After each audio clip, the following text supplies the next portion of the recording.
Hello and welcome back to my Tabletop Tavern. My name is Jaide, and tonight we're going to be discussing mystery adventures. If you have not already done so, please consider subscribing to the channels linked in the description below. If you like tonight's content, please make sure to hit that like button. And without further ado, let's get into the topic, shall we? Hello. My name is Jaide, as I said earlier in the intro. With me this evening is going to be Conall the Cigar DM. Welcome, sir.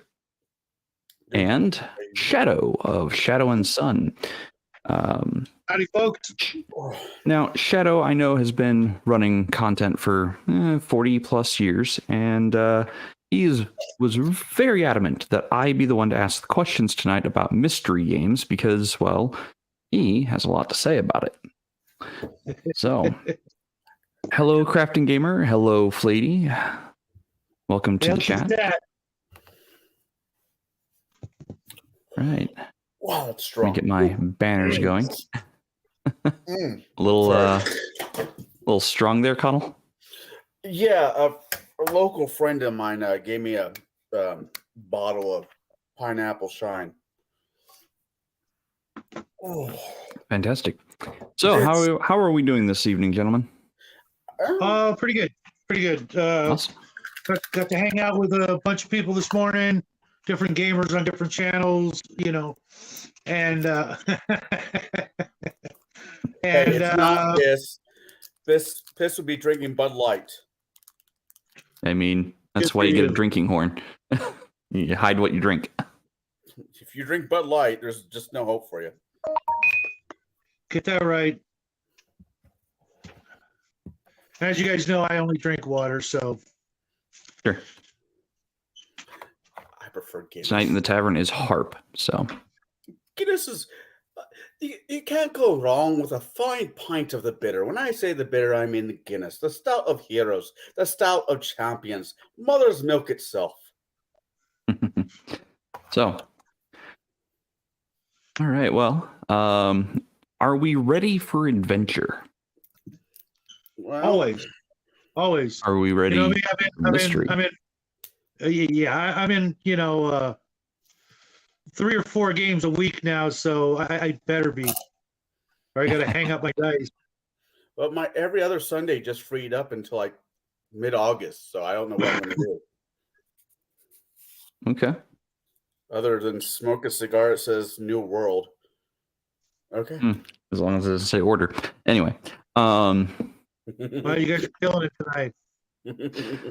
So, just waiting for, people to get in. I give it about 3 to 5 minutes for everyone to show up in the chat and get settled in. Now I got a question for the host. Okay. Do you like a good mystery? Oh, yes. Well, I mostly enjoy murder mysteries, but sometimes the adventure mystery is something I do enjoy. What do you find as a mystery? So a mystery, to kind of guide the setting or guide the discussion tonight and give us a focus. To me, the adventure mystery, which is what we're going to be focusing on tonight, is about some mysterious things, some amorphous object or person working in the shadows, and then slowly but surely uncovering the clues that lead to, well, its conclusion. James Bond is a mystery at times. So that there is something happening, and James Bond has to go and investigate it and figure out whatever is going on and solve the problem. Indiana Jones is a mystery adventure. It's very pulp, very, the Ark of the Covenant is lost into those who find it. Whatever the case might be. I can't remember the full story. It's been a long time since I've seen that film or read the book. But Wait, there was a book? Yes, there is a book. It was put into book format. I have the comic book. Does that count? I had the graphic novel or the graphic book for Temple of Doom, and I have somewhere a physical print copy of Ark of the Covenant. But anyway, so the concept here is that there is something, a MacGuffin, that needs to be found or found first before someone else gets to it. You don't know what it is necessarily. You might know its name, but you don't know where it is or what it's capable of. That is the mystery. In some cases, it's a person. You don't know who they are, like Moriarty. You don't know who he is. He's this person working in the shadows. You don't know where he is. All you can see are the things that he has done, or the things that have become an effect on the world that you are experiencing. That is all the mystery of the adventure, is discovering what it is and why it's happening. I hope that is kind of makes sense. My mind's in a weird place tonight. I can see where the car is driving to. So, and this is only slightly different from murder mystery, because with murder mystery, you have the evidence of a dead body immediately. That's where you start. In this instance, you don't necessarily start with the evidence of a dead person. You start with information about something, or someone comes to you and says, hey, I will pay you X amount of dollars to go get this thing. And then you have to start figuring out, okay, well, when was the last time seen, so on and so forth. So they are kind of work in the same patterns or same direction, but they are slightly different. So you're sitting in an office, and all of a sudden, this bombshell of a woman, you way out your leg, comes walking in, says, "Mister, I've lost my husband." And me being the yes, Stormfront. Yes. Granted, to be you probably need some work. I wasn't actually thinking of him. I was thinking of the character from Home Alone that was the gangster movie that's actually not a real gangster movie. Right. You dirty rat. Yeah. No, it wasn't. If you watch it's not a real. It's not even a real movie. The film that's showing the You Dirty Rat is a James Cagney thing. But the film in Home Alone that it's not actually a real gangster flick. It was made specifically for Home Alone. Yeah. As a matter of fact, the uncle is the guy, is the mob boss, I believe. Anyway. Yeah, a little off topic. Gatekeepers off topic? No, never. There's the mystery there. So,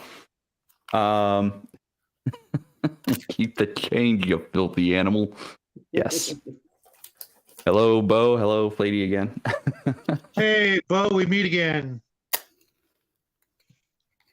So, so first and foremost, when my mind thinks of mystery adventure, I do immediately think Indiana Jones. Like that's where my mind goes to immediately. It's very pulp fiction. It's very, very pulp adventure. It's got everything I love about adventure and mystery. I also, of course, love Sherlock Holmes. I've got Sherlock Holmes up on my shelf. So, I'm not for want of mysteries in my reading, if you know what I mean. So, what about evil cultists? Yeah, I mean, the mystery of what the evil cultists are doing, I could see building adventures around that. Speaking of building adventure. Oh yeah, like who's the cult leader? I wouldn't know anything about that one. I'm assuming this is from a topic earlier in the day or week. It's the game I'm in with Bo as the GM on Friday nights. Okay. Making sense now. All right, so let's go ahead and dive into the questions for the evening. Now that we've rambled for 10 minutes to let people get in. So when plotting out an adventure mystery, or plotting out the goal of the mystery, hang on, I think my words are getting angled here. My English language is not so great in typing form, apparently. I'm gonna skip that one and move on. I wouldn't know anything about that. It's been a long week, guys. Very long It's week. a mystery. Where did my week go? Where did my money It's go? only Wednesday. What are you talking about? Oh, it's been a long week since last Wednesday. I know I got Regardless. paid on the first. I apologize. So when plotting out a mystery adventure, or its goal, like, how do you go about plotting it in such a way that it can't be solved with minimal interactions, either with a single location, a single clue, or even a single spell? How do you specifically plot out such a mystery, and where do you start? So I'm going to throw this one to Conall first. When you're plotting out a mystery, where do you start? The villain. Okay. Why? Why is he doing what he's doing? What does he get out of it? Is this a big time movement, or just is this a 5-year plan or a 10-year plan, or X amount year plan? How far down the line is this guy willing to go? So when the mystery kicks off, he should, for the most part, have all his ducks in somewhat of an order. He should not be the one being chased down the block, where the players should be the one, starting at square one and having not so much a hard go at it, but it should be a drag at first until some of the pieces start to fall into place. And nothing is given. Nothing is given. They have to either by skill or by asking the right question to get ahead. Okay. What about you, Shadow? Where do you begin when you start plotting out a mystery? I start with, what do I want them to find out? What is it that I want them to solve? What mystery? What is the mystery? Whether, because it's not always a bad guy, although a good 50% of the time it is. But I like mysteries that are, what actually happened here, or what happened to the alien species that's no longer alive on the new alien world that they've discovered, or something to that effect, and go from there with, I'll plot out what happened, and then you have to make things like trees falling in the road to keep them from getting there. You have to throw up obstacles and roadblocks to make it, more of a challenge. And when doing that, you also get to throw in a couple of red herrings, not too many. Otherwise, you run the risk of losing the players. They'll be like, yeah, we can't figure it out. Sorry, we're out. And it's really that simple. Just, what do you want them to figure out? What do you want them, to discover, or what mystery do you want them to solve? Okay. I also generally start at the end of my mystery. Like if I, for example, am developing a mystery around a specific artifact, as an example, I start with the artifact. What does it do? Why is it coveted? Why do people want it? What do people believe about it? And then I work backwards from there, finding or making the breadcrumbs or clues that I want attached to it. So I think we all kind of have the same starting point. We start at the end, or whatever the MacGuffin is for the topic.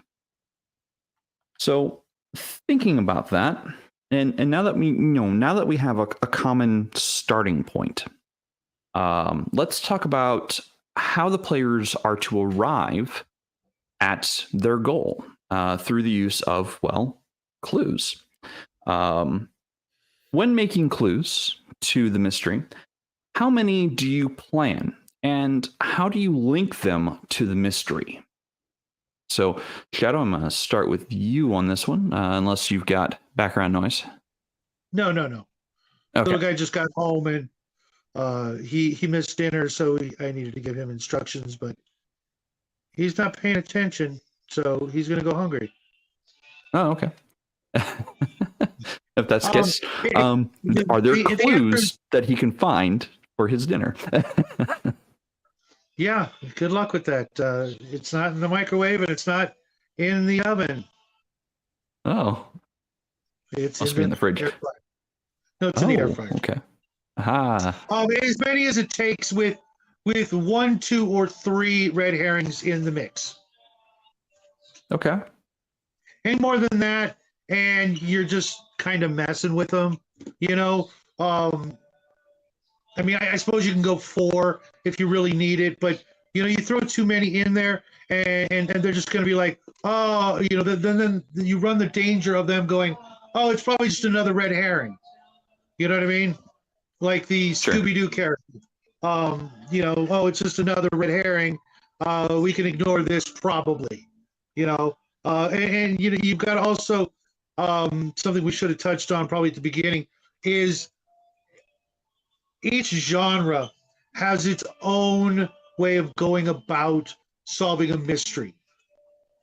Solving a Western mystery is very different than solving a Call of Cthulhu mystery or a fantasy mystery.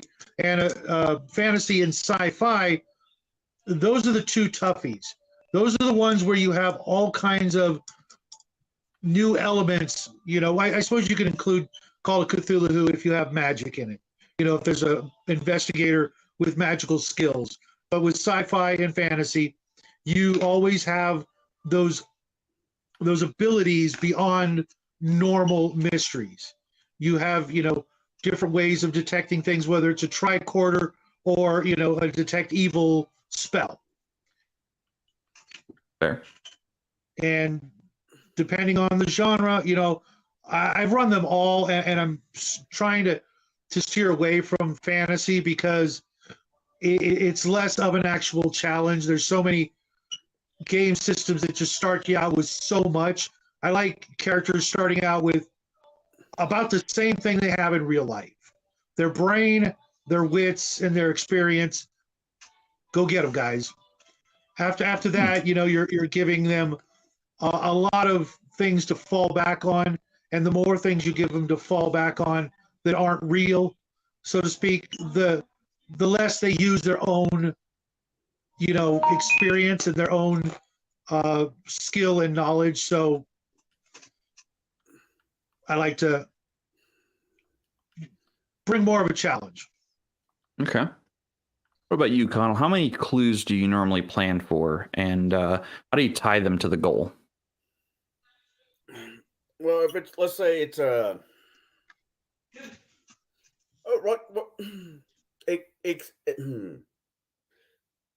Let's stick with the original. Let's go with a villain.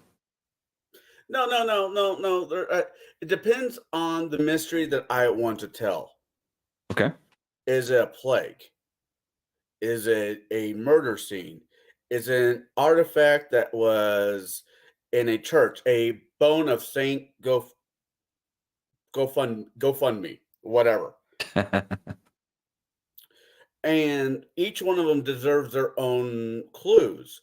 How did the person die? Was it the plague? And I'm not trying to double up on that one. It's just Sure. But who was 01? Who was patient 0? Who was the last person who saw the person who got murdered? Why was he murdered? Was there money? Keep in mind, we're looking towards the fantasy, or not necessarily fantasy, but the adventure mystery tonight. Not so much the murder mystery. Okay, then let's go with artifact. Okay. I mean, like Shadow said, it just depends on what kind of mystery you Sure. want on how you set it up. But let's say you're the Saint Thumbone of GoFundMe goes missing at the local temple. Okay. Now Saint GoFundMe is a very popular saint. You see him all the time. Saint Fundme is actually a patron saying, "Buy me more cigars," but that's besides the point. Now, you got the church has put out a poster. Come to the church. We need help. OnlyFans. No, but so the case, Nice. So for when it comes to the clues, the case, what that holds the bone, was it broken? Was it magically locked? Was it untouched? Did it just magically disappear? Magically disappear. So when I said clues, I would basically tell them who, the priest, the head bishop, The would witness. say this bone was, say this bone was wanted by a wealthy a collector, or opposite church number, opposite, the other side of the railroad track. There are multiple different clues that I can figure into there. And by conversation is where I lay, actually, not, as you would say, not dice role playing with skills, but actual conversation RPG is where I lay out a lot of the first amount of clues. Okay. You don't know what you don't know, and unless the player is ready to have a conversation, you're standing in the dark. You're in a dark room with the doors closed. You don't know what direction to go. So the first clue should always come in narration or RPG. Okay. I can get behind that. See, for me, when I'm plotting out my clues, let's start with the artifact, because that's where I started. For my artifact, like, is it magical? Does it have special properties? Yes or no? From there, I will build out clues that are connected to it along that path. Like, if it's a high fantasy game and the artifact does something, I don't know, cool and awesome, there's a reason why people want it. Especially the more powerful it is, the more people will want it. It going missing, or it showing up in literature and someone going, "Hey, I want you to go find this." You start, where you are. Basically, the first clue I want to include is always going to be, what is the item in question? Like, what is the thing in question? And who is the person giving the first clue? That's where I start. I plan about 3, 4, sometimes at most, I think I've given out 7 clues for an individual mystery. But I tie them in little ways, not just to the MacGuffin itself, but to one another. So they have linking points among the entirety of the adventure. If you start at point B rather than at point A, well, point B might point to location A, but it's also probably going to point to location C. So you could go either direction with it and still find the information that you need to progress further. So for me, I build kind of a interconnected web of clues, all pointing to at least 1 or 2 other clues, as well as the object itself, or the MacGuffin itself, be it a person or a thing. In some cases, the mystery is also a event or a supernatural occurrence in the world. and there are clues that lead up to its coming. A plague of locusts or rivers running red or whatever the case might be, if you want to go biblical. But there are clues that will lead to the event's occurrence. And people can start picking up on what those are and start deciding how they want to interact with it from there. So I plan typically between, like I said, 4 to 7, sometimes 8, I think. And I connect them as much as possible to one another or to a location. So, let's see here. Do you ever lock critical information behind a skill check or barrier that must be circumnavigated? Conall, I'm going to start with you on this one. Certain knowledge. Now, yeah, I will do like tracks being survival, tracks outside the church, certain things like that will be locked behind a skill check. I need a DC 15 to recognize which way the track is going. If it's human, whatever, I will lock it in that way, because I think you have to be taught how to follow a trail. Not anyone can do it. If that's the case, and not hundreds, but people would not die out in the woods all the time. They'd be able to find their way home. So, to a certain degree, follow their own track back home. So, I will lock that away. But other things, not so much. It's just asking the right question. That's really, to me, that's what a mystery is. It's not so much the answer at the end, but coming up with the right answers to ask. Why was it taken? Who would have took it? The answer is boring. 9 out of 10 times, the answer is really boring. But coming up with the right question is where and to me, is where the excitement is. All right, Colonel Mustard stole the artifact. Who cares why he stole it? Who cares he stole it? But why? Why did he steal it? There's the question. Okay. So, generally speaking, you don't lock things behind skill checks or barriers, is what I'm hearing. But there are certain things you do. Tracking things down, recognizing what the different religions might be, normal skill checks that people should use in their game. If it's fantasy, there's a reason why not old school, but 3.5 in Pathfinder has knowledge religion, knowledge geography, knowledge local. Okay. And those three things right there could be used quite heavily in most, fantasy type mysteries. The location of where it was found to begin with, or it could be going. The geography of, I guess geography is where it's going, and the religion that might be interested, or religion, whatever. But those three knowledges, in my opinion, are the most important things to have as skills. Okay. Other than survival and, other perception. What about you, Shadow? Do you ever lock critical information? Never? Hell okay. No. Nope. That's a great way to destroy the mystery. Like I said before, the players are the detectives.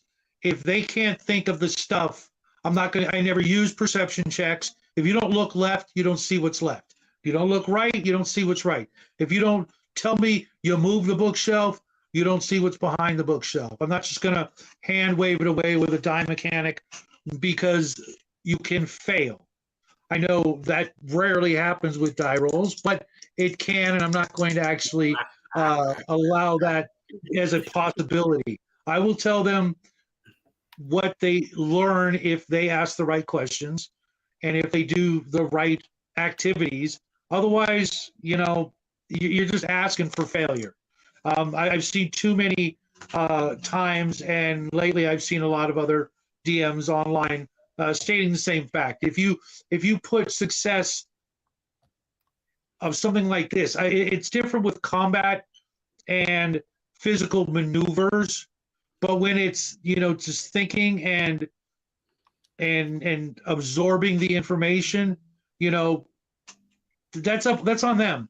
I'm not gonna, now if someone doesn't remember something, because it's been a week since the last game and the people I play with are getting up there, I will refresh their memories and maybe even remind them of, hey, remember this or remember that, or you remember this or you remember that. But I like to try to take care of all that before the game starts, even let the players, get together and have a little bit of time to go over their clues, and hopefully everybody will remember everything. And if You're not, nicer then than I am. well, You're way nicer than I am. you've never been in combat with me, though. That's where I draw the line. Combat's a total different thing. That is what so many people are coming to the table for, and that's where they leave the table, is through combat or real life, or being an a-hole. But that's pretty rare. Yeah, Sean, exactly. Every game should have some mystery in it. There's a reason why the genre has survived all these years. Now, I know Sean, he doesn't do campaigns. He might do a one or a two shot. A two shot or something like that. But I can stretch that mystery over the course of a campaign, because sometimes the clues you got to travel. You've got to travel maybe hundreds of miles to find that other clue. I really love those mysteries where they have to go from, like literally globetrotting, going from point A to point B to point C, all the way around the planet, especially in a sci-fi campaign or sci-fi setting. It may even be from planet to planet, but getting them to do the sort of around the world in 80 days thing, where they're seeing all these different sites, so that there'll be some desert, there'll be some snow, there'll maybe be jungle or forest, so that they get all the tropes of travel and getting to see the sights, so that if it was a movie or a TV show, there would be reasons for the cameraman to do something other than just constantly focus on the players' faces. They get to show these panoramic views, and then, somewhere in that jungle is the answer we seek, and then, them hacking through the jungle, then they get to the ancient temple and do the switch with the sandbag or something to find the next clue, and then, get chased by the natives out of there. Now they're going off because they have the information that leads to the next clue. So I actually agree with you, Shadow, on this. Critical information should not be locked behind a skill roll. If there are tracks to follow, the ranger might have. Huh? He's messing with me, man. He knows how badly I want that book. He's just messing with me, man. Love you, Sean, but... if there are tracks to be followed, sure, the ranger's probably going to know them first, because the ranger might ask, "Hey, are there any tracks?" The answer's just going to be yes if there are tracks. I'm not going to make a roll for it, because you're right. Skill rolls can be failed. I am the captain of Nat ones. Like I habitually roll low dice. If you ever know what an inverse bell curve is, well, that's my dice rolls. I kind of saw some of that the other night, didn't I? Yeah. I think my answer might have gotten a little bit. I might not said it correctly. And there are a lot of game masters who do lock clues behind skill rolls. And there's a lot of reasoning for that. The pre-made adventures do that. Pre-made adventures lock things behind skill rolls because they want whoever is skilled in that thing to shine in that moment. I'm not saying it's a terrible, sinful thing. It is a thing, but once you're comfortable running a game and running a system of rules, or even playing an actual role-playing game, you should probably wean yourself off of the skill checks for critical clues. Like minor clues, okay, maybe clues that don't necessarily give you a key to the lock. I would say maybe you can make those skill rolls, or someone enters a room, say, hey, I want to search the room. Okay, give me a perception check, roll above a 10. Like, I don't care about the actual number, just get above a 10. And you've made it. And then I give you what you find. Now, if you're searching specific things, sure, you find the thing you're looking for. Like, I'm going to search the fireplace. Hey, yeah, you find a pile of ashes that are inconsistent with the rest of the ashes in the fireplace. Okay, I search the desk. Okay, you find the wrappers, like the little cigar rings of a very particular cigar. You see where I'm going here? It's one of the first adventures or first stories of Sherlock Holmes. He immediately recognized the ashes by the fireplace as belonging to a cigar, and then he was able to tell exactly what cigar it was. Why? All the clues were in the room. He just did a passive look around the room, and he knew instantly different things that were connected to one another. And you can do that in terms of a game as a game master. You don't have to have skill rolls. If a person does say, hey, I'd like to make a skill roll because I'm stuck, okay, sure. That's more than fine. They pass the skill roll, give them a hint. If they're gonna cry weakness, then I'll be merciful.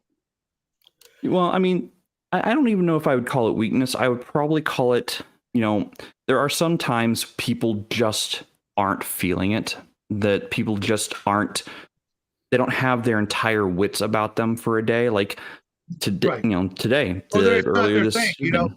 There are a lot of people I know who don't like mysteries. It's not, like you said, it's not their thing, but if it's just like puzzles. I freaking hate puzzles. I absolutely despise them. I can probably figure them out, but I just and I used to do a lot of them, but I find that it's kind of what's the word I want to use? It's pretty unlikely that someone's going to build a puzzle trap or a puzzle doorway. You know what I mean? It never really happened in the real world. Okay, here on Earth, there are no temples with those kinds of things, and if there are, we have yet to figure them out. Now, when you got magic, right, Max, it's kind of a made-up trope kind of thing. It really wasn't that much of a thing. Trying to build why make when you're trying to build a stone edifice, you're going to actually now make it 10 times more complicated by putting in this funky ass doorway, puzzle thing that you've got to solve. If they're kobolds, yes. Or no, I'll give you that. But gnomes or kobolds. Well, the engineering and mechanics that would need to be behind it, everybody working on the project would know how to solve it because they worked on it. Why is this long? Yes and no. Thing you'd end up having to kill a lot of your workers. Well, I'm glad that you brought killing up your workers. There is historically, when castles were made, if there was any back doors, back entrances, back tunnels, the person who normally came up with it and designed it made a very sticky ending. His family was that's not the same as a puzzle. But no, when I want to say about a puzzle, hold on, about the whole puzzles thing was the Egyptians would kind of put puzzle-ish things in their in some of the pyramids to keep out grave. I've never seen grave that robbers. in one. I've never seen. It's not so much puzzles or like interlocking things as misdirective clues, like misdirective. Yeah, like putting signs in the wrong place. Yeah. But actual, even traps for the most part are kind of a Are non-existent, really. yeah. No, I'm not saying that. They're so impractical and potentially dangerous. People got drunk in the old days a lot, Well, and that hasn't changed. and that's the last thing you want to do is have to try to remember, which stones to step on when you're 3 sheets to the wind, and you're trying to make it through the trapped hallway leading into your own freaking house at Right. 4 a.m. But at the same time, I'm going back to fantasy, not real life, but fantasy. When you pick up, you're talking about the sandbag earlier. When you don't get the measurements or whatever correctly, and you have a boulder the size of a Volkswagen, well, 2 Volkswagens technically, charging down on your ass. That's the player's reaction. Wait, what? Fucking Bruce. Yeah. So locking critical clues behind skill checks. I'm like I said, I'm on the same ship of Theseus over here as Shadow, because it's contrived, and 2, if your players fail the skill check, what happens next? If they fail to find the clue, what happens? And if they're supposed to be able to solve the mystery, because that's what they're supposed to be doing, locking it behind an arbitrary number just for the sake of doing so is it brings the game to a grinding halt, and then no one's having fun. Not only that, it takes away, the thrill of solving it on your own. If you can go into a game like that and go, we figured it out without, anything but I'm this. just You know what I talking about. I'm just talking about finding the clues, not necessarily what the clues mean. Like, they have to solve what the clues mean on their own. Typically, at least that's the way I run it. Like, they have to put all the clues together that lead them from one place to the next, and figure out what the clues actually mean. I'm just saying finding the clues should not be locked behind any type of skill check. I don't know if you touched on this. I don't recall, but I like to make the clues basically lead to a very finite number of possibilities. Let's just go with the trope that it's a murder.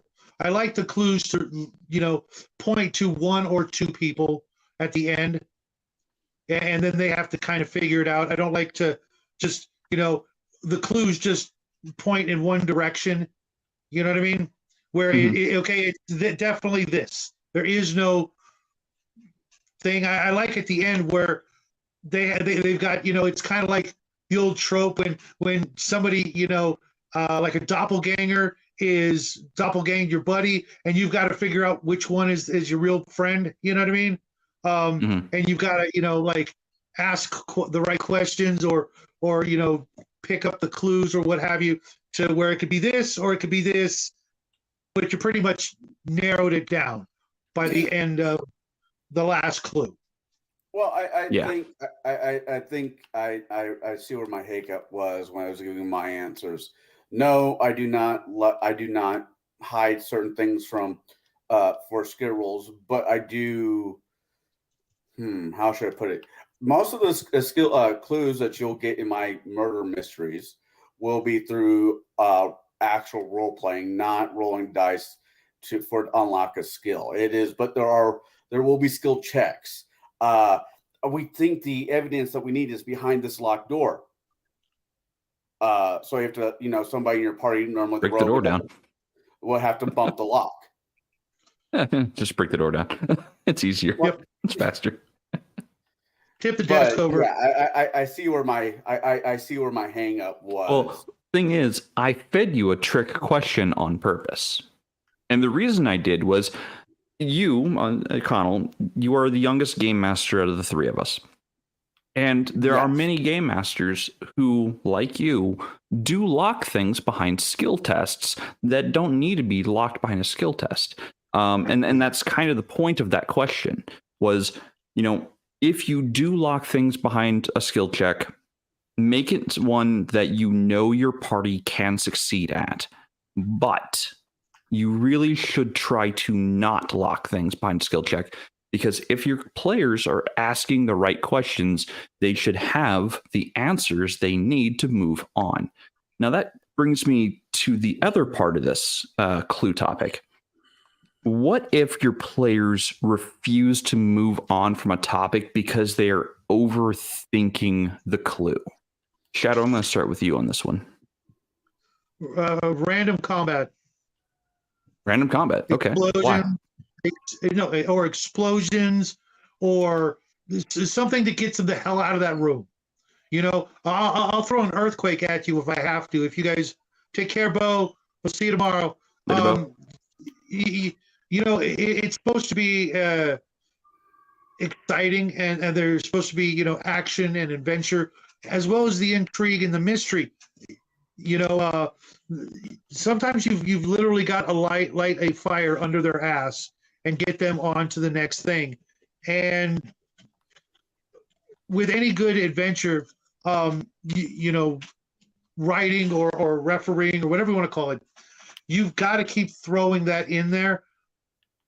Just no one would watch it obviously people would watch it because people watch some incredibly boring things that are very cerebral without any adventure, because the actors couldn't do that, nor could they be believed to be able to do those kinds of things in their 70s and 80s when they're trying to solve the latest Miss Marples or Murder, She Wrote. But these guys are adventurers. Give them some adventure, give them some danger, some excitement. Just don't let them stand around for hours and hours, whether it be in the tavern or in the dungeon or the library. The guards are coming. Something, get them, just keep them moving. It's okay. Unless you've got a party of seniors and they can't do these kinds of things, at least make them have to hide behind the bookshelf because the night watchman is coming, or something like that. Don't let them fall into that. No, Kai, your stuff was interesting, and we'll talk about that tomorrow on Table Breakers. Yeah. Just keep the story moving along. Keep it exciting. Otherwise, the next week, you may have one or two fewer players show up. You've got to keep them, stimulated in more than just one way. And like I said, it doesn't always have to be combat, but if that's what works for your players, then by all means. But try to spice it up. And you touched on something I'm going to circle back to here in a bit, but I'm going to give Conall a chance to answer this one. If your players refuse to move on from one particular clue or one particular area because they don't think they have what they need, how do you nudge them that they either don't have everything they need to solve it and that they have everything they need from this one location or clue? How do you nudge them? Kind of similar to what Shadow said. There will be some outside interference. Like, now we busted into the who's ever office. We know that guards are going to do their loop. So there's always going to be a little bit of a time sensitive scenario where, okay, we can be in here no longer than 5 minutes. And I'm not one of those DMs like other DMs I know who have very beautiful egg timers. Chrono magic has never really been my thing. Therefore, I don't need glorified egg timers. But I will say, I will set a phone. I will set an alarm on my phone saying, you guys, the information you guys got from scouting out this area, the guards will be showing up in every about 5-minute increments. So Increments? that's how one. I know. I think you meant How's an intervals. Yeah, I'm tired. The hell's an increment? It's a mixture between kiss my ass, somewhere in between. So there will be some outside thing pushing them along. If they say, "Hey, I want to go to the library and see if I can find a book that has information on Saint GoFundMe," I will say, "Cool," but the library closes. What time of day it is? I'll do a random roll, and the library closes in 20 minutes. Or there's got to be a time limit. There really has to be a time limit. And going back really quick on something that Shadow said, he will do knowledge rolls to let them remember. To me, that's Okay. too nice. That's nice. That's nicer than I am. Clearly, your players don't smoke weed. That's all you have to say. Yes, there is. Yeah. I will note the notepad. I will have a Bruce moment here. College notebook and pencil.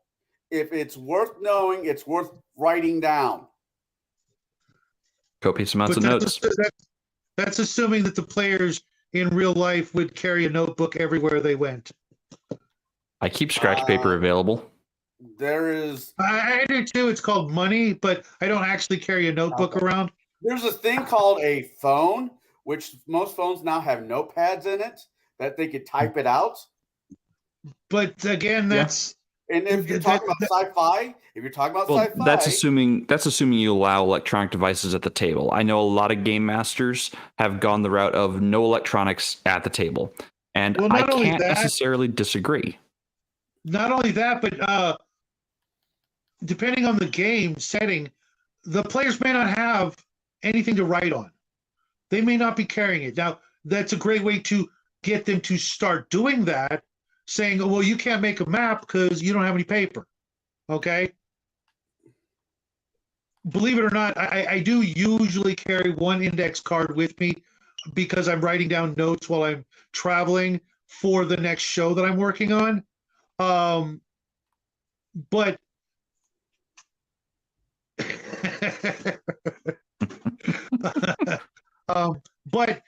if you're playing an Old West game, or you're playing a medieval fantasy game, not every player might have access to paper, and I guarantee you the fighters in the group are not writing down notes in a D&D game. They're not taking notes. The fighters don't do that.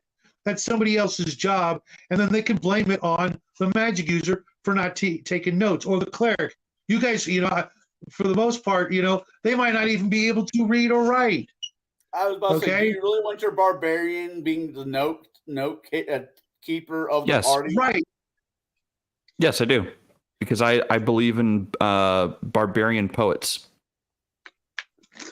Smack, boom. What if they don't want to play a barbarian poet? What if they want to play the dumb guy? If that's the case, sure. I believe that the dumb guy, but the guy who just doesn't walk around with a pocket protector and a notebook in his back pocket. There are going to be stereotypical character types that aren't like that. I keep note cards available if people need them. I understand. I'm very much a notebook player. But yeah, I see where you're coming from. So I'm going to circle back to combat for just a moment. So when players find a clue and they refuse to move on, you said you like to throw combat at them or some kind of explosion or something to get them moving. And you said, Conall, something about timers. And I think using both timers and combat and some outside influence to push them in combination works really well for this. However, when running a combat, it has to be connected to the mystery as a whole. It can't be some random combat. Like, I know there's a lot of tables out there for random encounters. throw those out the window when running a mystery. And the reason for that is... It doesn't make any sense. Right. Random encounters have their place. And if you're running a mystery, a random encounter from a random table is the next part of the topic we're getting into, which is red herrings. Do you ever throw a red herring at the party? And when you do, why do you do it? Because you're supposed to. Why? Because otherwise, you can have your murder mystery over and done with in an hour. How many TV shows or movies are mysteries, and if it wasn't for the red herring, sometimes it's only one. You'd be looking at a 15-minute episode on TV or an hour movie. You've got to prolong it. You've got to give them doubt. You've got to show them that, oh, this isn't going to be easy. There could be, we've got to dig a little deeper.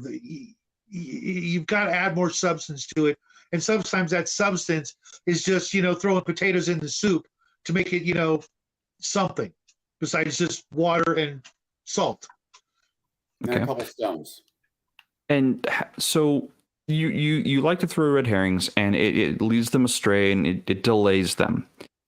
How do you prevent your red herring from becoming an absolute nuisance to your players? Because I can speak from experience. I've had game masters throw 2, 3, or even sometimes 4 red herrings in a mystery, and they go on for sessions. We follow a red herring for sometimes 3 or 4 sessions before. Either the next clue or the clue before the red herring will prove that the red herring is in fact a red herring. If you examine both clues, one will cancel the other out and make it so that it can't be this because they were here that day. Yeah, sure. And with I wanted to go back with combat. Any good GM who isn't running the very first adventure for a party that's throwing them into a mystery should have already had them encounter either the Thieves Guild, a clan of ninjas, a psycho killer, something that could pop out at any given time. If you can't find a way to build up a group or something like a group of people that are bent on the party's destruction so that they are constantly living in fear, you are missing out on some fun. There's nothing more entertaining than a paranoid party. Right, Bo? Bo went to school. Yeah, he went to class.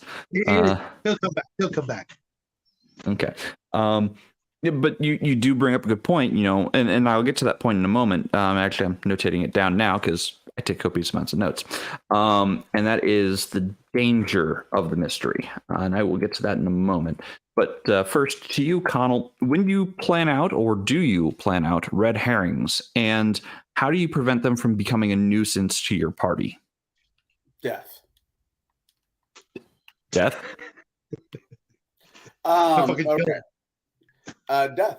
I should probably feel that one out a little bit more. All right. You have 3 people fighting, you have 3 suspects that could have stole the bone from St. GoFundMe. 2 of them are red herrings, and one is the bag. I said Brett GoFundMe. I did not say OnlyFans, you old perv. Yeah, there's other things that could be misinterpreted there, but sure, or misheard. Fun, not fun. Fundle, don't fundle. Anyways, so out of the 3 people, you only know that one of them is, in theory, one of them is the corporate, the person who stole the artifact. Sure. And so you have to figure out, well, Joe was busy with Randy on Tuesday night, so they can't do it. That leaves Max, who doesn't do anything on Tuesday, is a suspect. So nice now but do we have our math right?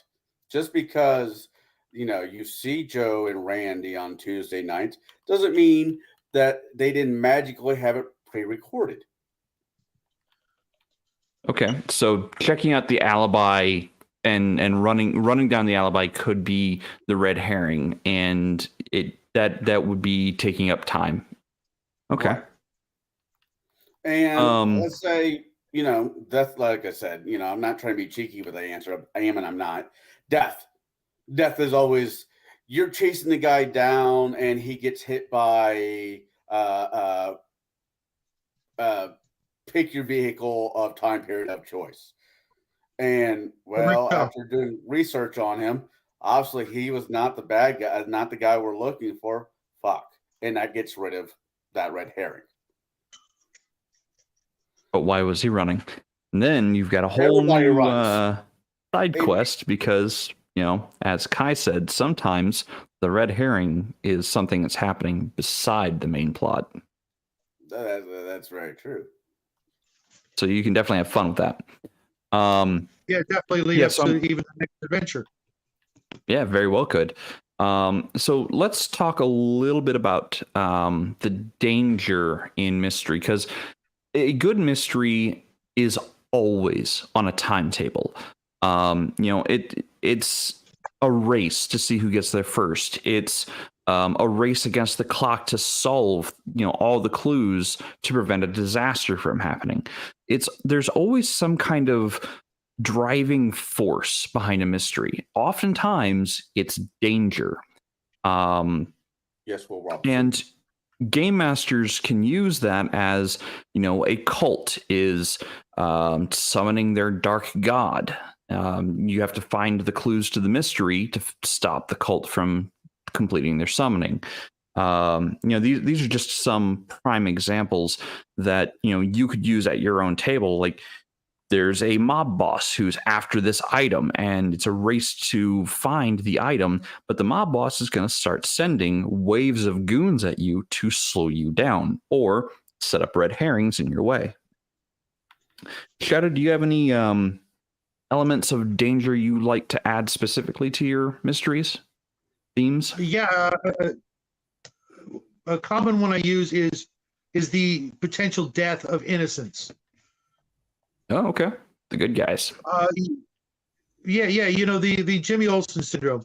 I really like using that. It's been so successful with things like Superman and Batman having his Robin, and having other people that you care about as the potential victims as opposed to the intrepid heroes makes the story. It allows me to test the players to see if they are, just murder hoboing, adrenaline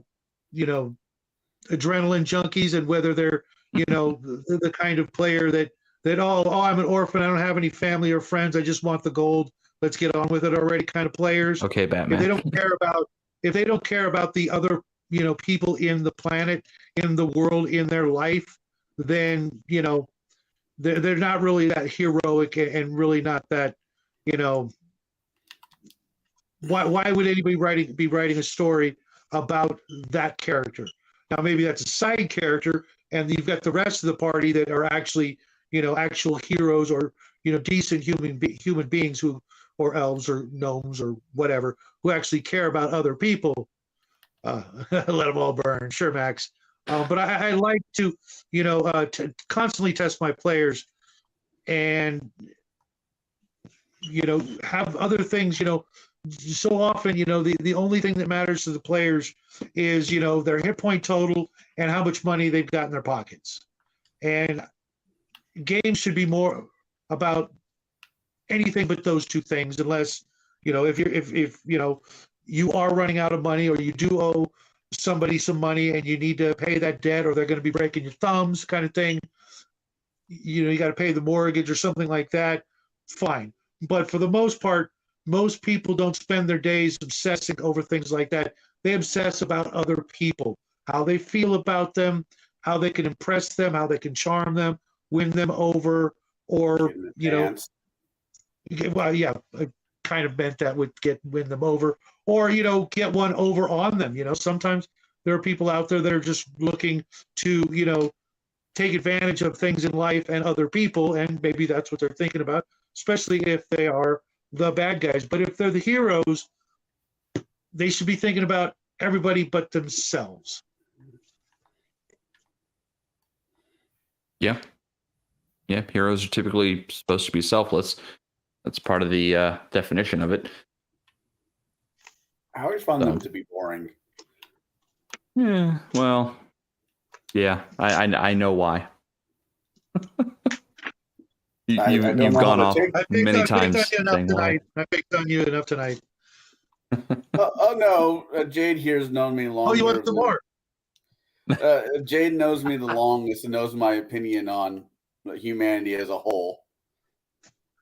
Yeah, well. And yet you're still here.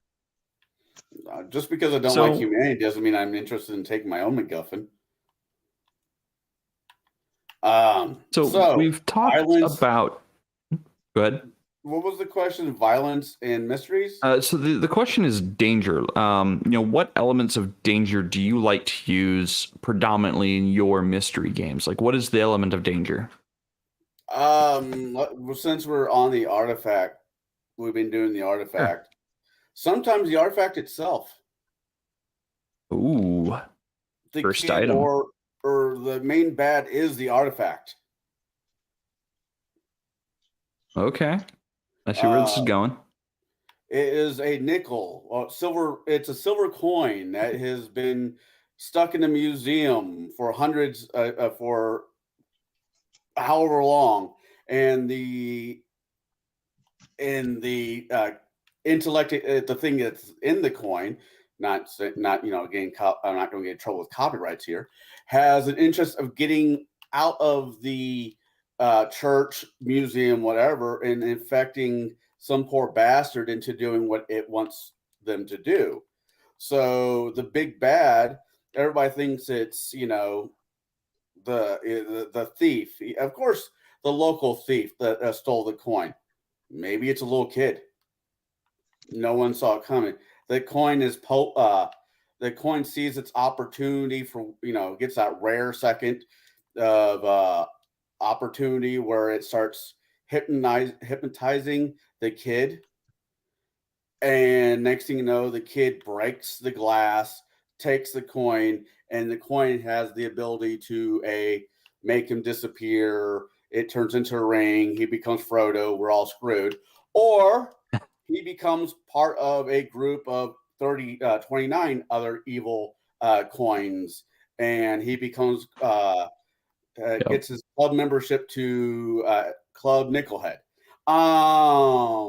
So the danger's there, but just because you think it might be the city's guild of thieves or somebody who has a greed issue, sometimes the biggest threat is the missing thing by itself, the artifact.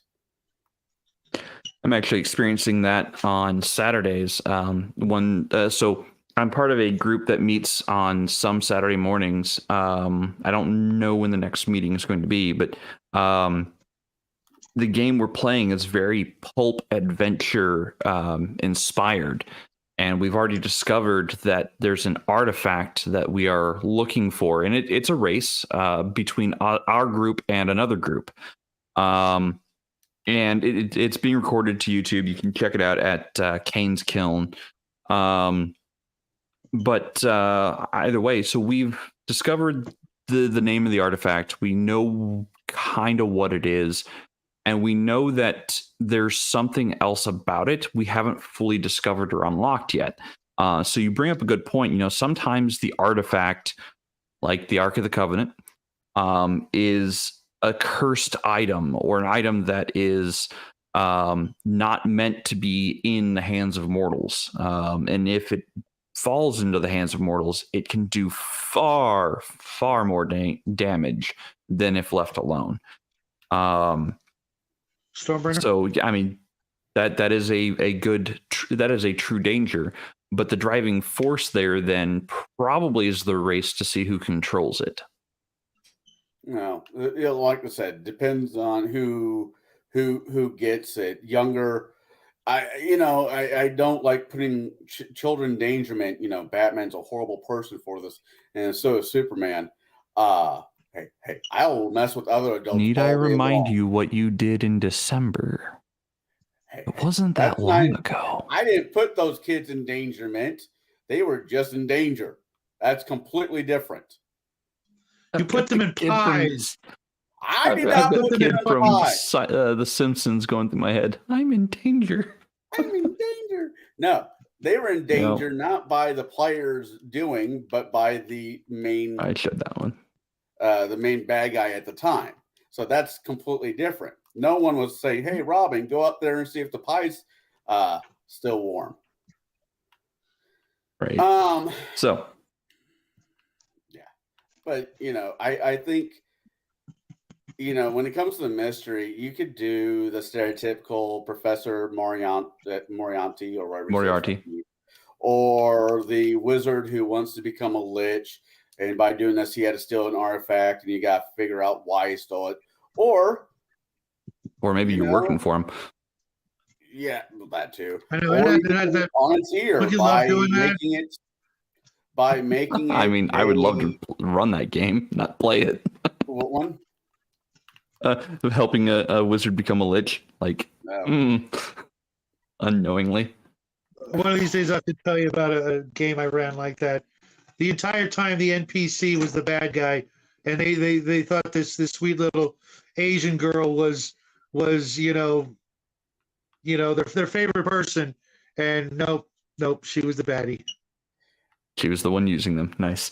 For years, I mean, literal years of gameplay.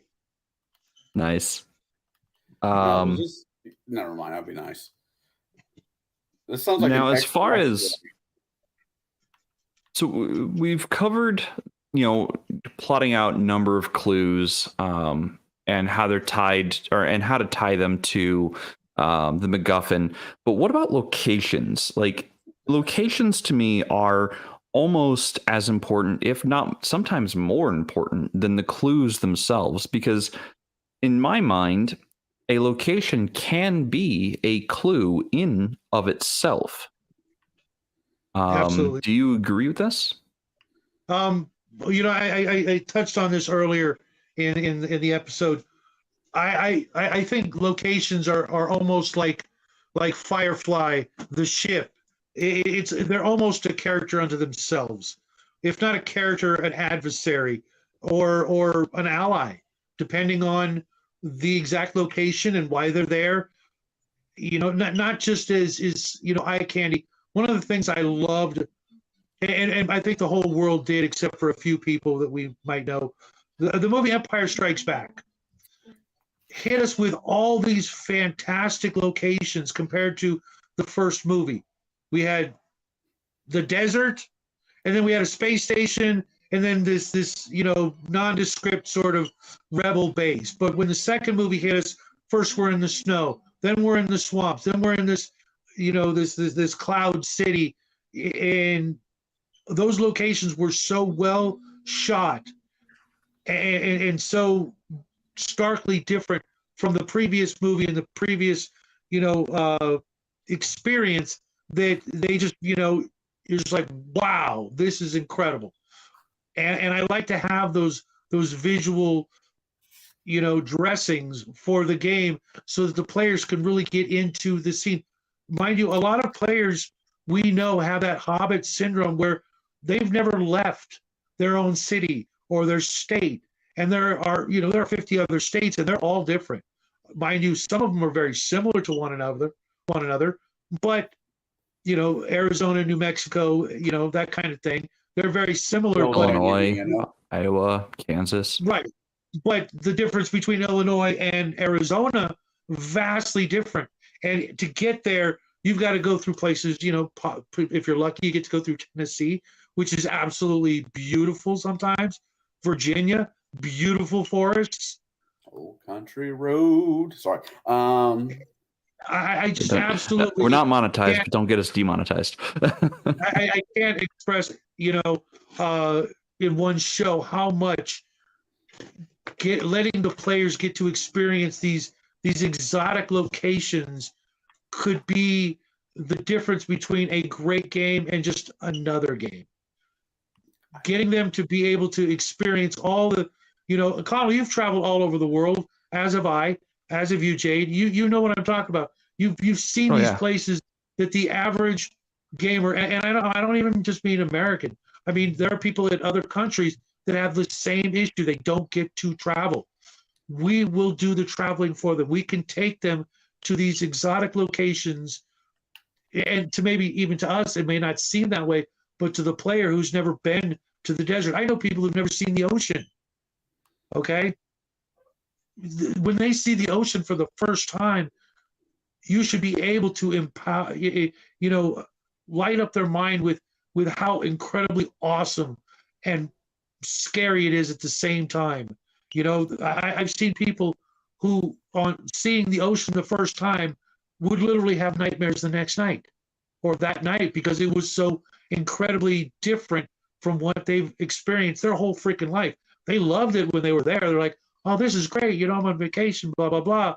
Then the next night, they're dreaming of tidal waves and just all kinds of crazy crap because they've never experienced it. Well, if you do your job as a GM, you will learn how to impact them with these vistas that they might not otherwise see. And since we're talking about mysteries are often equated with, a good, something on the big screen or the small screen where they get to see this stuff. There's nothing more boring than a mystery that's always inside, inside some boring normal place, like, a city, and all you're seeing is more stores and buildings, and inside a taxi, maybe the subway, but you don't get to see anything else. That's like, yeah, half the people in the country live there watching it. There's no visual appeal to it. Give them some eye candy, for Christ's sake. Oh my God, this will be the stream where me and Shadow are actually agreeing the most. That's well, it's happened before. Like I completely agree because as many people that like the first Thor film, I'm not a fan because it all takes place in this one location. Like yes, they have scenes of Asgard, but pretty much everything takes place in just one location within the same 25 miles from where Thor lands. They say New Mexico is an enchanting place. The land of enchantment, yes. Well, I didn't see it in that film, but anyway, that's the handle they have for that. It's the land of enchantment. I was being. Yeah, and believe it or not, New Mexico is quite beautiful if you know where to look. If you can appreciate, the starkness of just wide open desert, and if you stay there long enough to see a sunrise or a sunset, trust me, there's not much that can compare to a desert sunrise or sunset. Wow, Max. Oh man. No, it's not, okay. Max. You just proved it with that sentence. You did leave eventually. Yeah. You did escape. But what was it? New Mexico. He said, I said, no, New Mexico. I'm like, new marriage is a land of entrapment. No. I'm gonna leave that one alone, Conall. I know you're. Yeah, entrapment for who? Depends on the party. Like I said, I'm gonna leave that one alone. That's a good one, Max. So what about you, Conall? When plotting out your mysteries, how much attention to detail or how much work do you put into your locations? It's kind of funny that we're talking about locations because last week we were talking about what expired, what drew us into this, what kind of fantasy location. Yeah. And my answer was Peter Pan and Neverland. Now, I'd done a murder, well, not much of a murder mystery. There was some murder, but a mystery where these kids throughout Chicago were going missing. And the location that they were taking was because Peter Pan was taking the kids to Neverland. So once they got to the land of Never Never, I described them what the island, or it was the island, what the island looked like. But I'm also having to describe Chicago to people who've never been to Chicago. Depending on the And part, really what? tall buildings. Right, Depending on the and part there's of a Chicago, really big really, glass really tall beam. buildings. Yeah, but no, the smell of Chicago, the feel of Chicago, going to Did Chicago. you really have to be? I thought you liked your players. Hey, some people like Chicago. It can't be as bad as some of the sights, sounds, and horrors that Bruce has put his players through. Or Chicago just can be downtown pleasant. Los Angeles or Frisco. Yeah, no, I know. I knew it when I said it. Chicago can be pleasant. There are places. Chicago Not right after they hose down the streets. Only after St. No Patrick's comment. Day. No comment. Oh, it still lingers. The re-aerosolized fecal and urine. Yummy. Chicago's not that bad. Jesus. Anyways, there are places that you can go in Chicago that really are quite scenic, that are not bad at all. Easy. Hold on.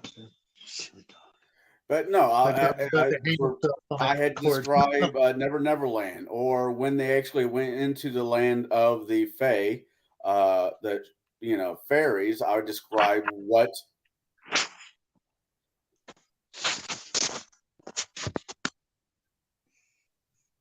That's fair. Talking about Charlotte's clue there, thing there. Charlotte, I'm still waiting to see those pictures. Still waiting. Don't make me wait till next year. Describing the locations is a very important thing, and Shadow's absolutely right. My example is having to describe either Chicago or what the island that Peter Pan comes from, the Never Never Land island, or using Jim Butcher's in that terms of Never Never, the land of the spirit realm that the Fae live in.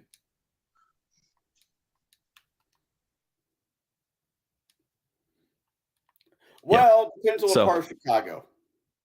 Yeah, it really depends. And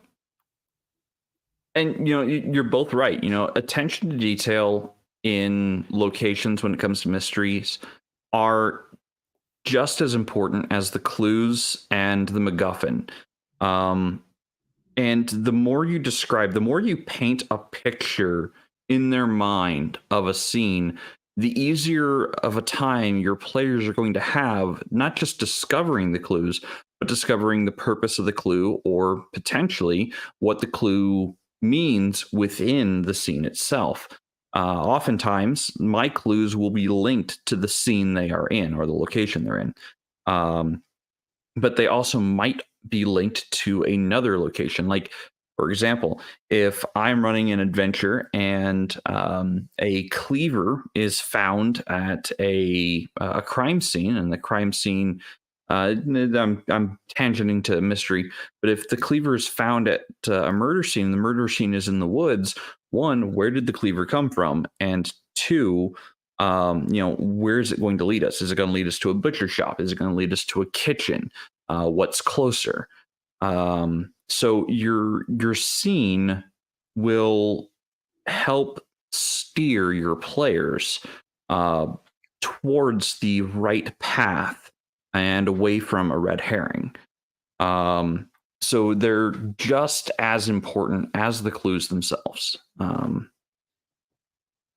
So, do your homework, maybe use ChatGPT if you absolutely have to. I mean, if you absolutely have to help write a scene.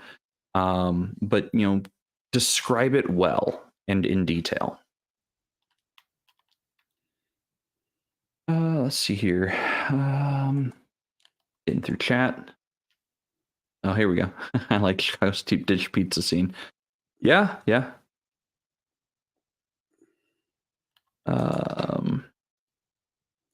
Oh, hey, Conall. Yeah. Hopefully this part of the conversation will help you understand why Tolkien wrote the way he wrote. Because he was a blowhard and he didn't know how to put the pencil down?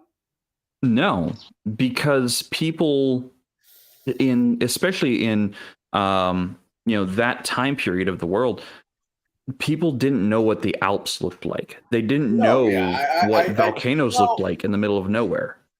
You Um, said something earlier that's not it's not entirely true, but not entirely false. Europeans, it being from Ireland, England, France, so far, mhm. you find that they'll take their version of vacation holidays, and they will Yeah, see other holiday. countries more likely than most Americans will go to the next town. Sure, their locations are closer to them, Right. or those more extreme locations are closer to them than here in the States. Um, I mean, but If try they to can get afford somebody to go yeah, to, let's say, Metropolis, Illinois, which is the home of Superman, who lives in Peoria. Why do I want to go to Metropolis when I could just stay home and play video games? it. Don't right. forget also, buying a copy of The Hobbit when it was first out was pennies compared to hundreds of dollars. The average, the lowest person on the wage scale could afford a copy of The Hobbit and be magically transported to some place that they would never be able to afford. No, And that's I something don't we forget these disagree days. with that. Book, especially in the older days, before after books were crazy price and nobody could afford them, to the point when they were like the cheapest thing you could get for your money.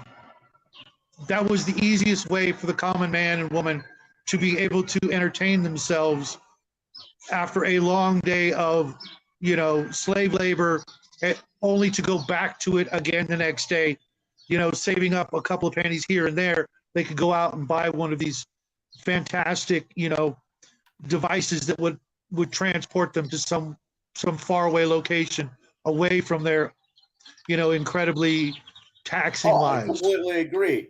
Tarzan, for being an example, Tarzan, John Carter of Mars.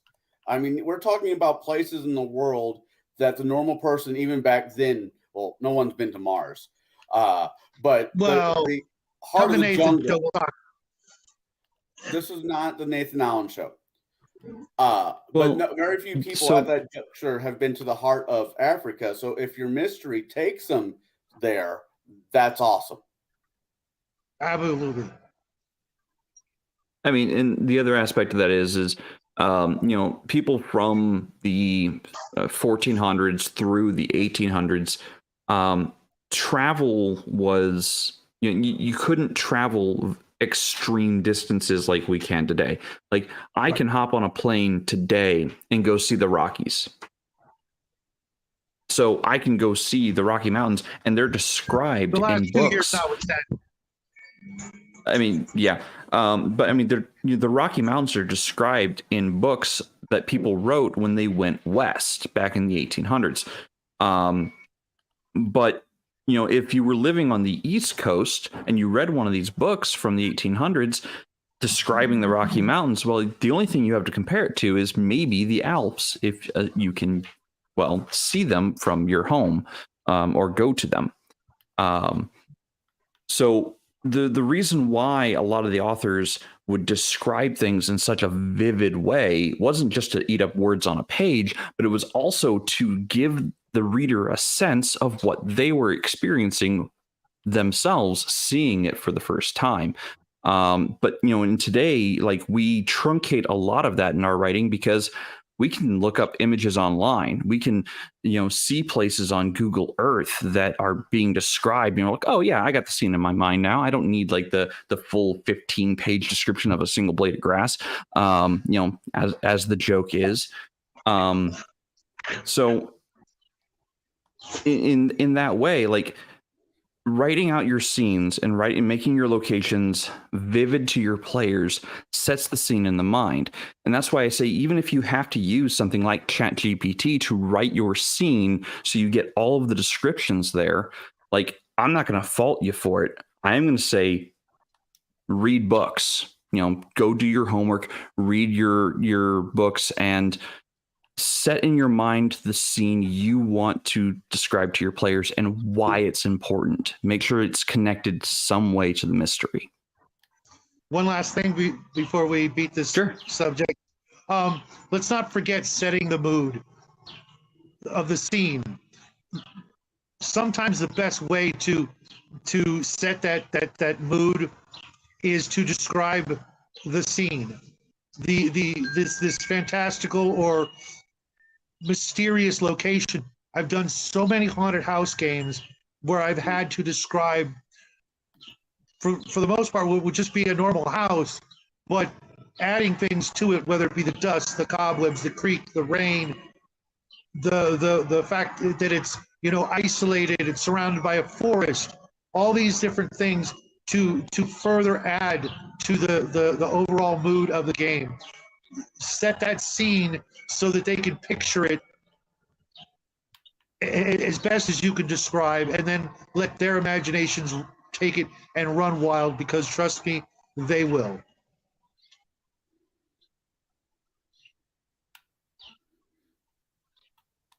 Sorry, my wife popped down because my dogs really wanted the basement treat while because I'm down here. My we friend keep Grim a box sent, of milk donuts in the corner.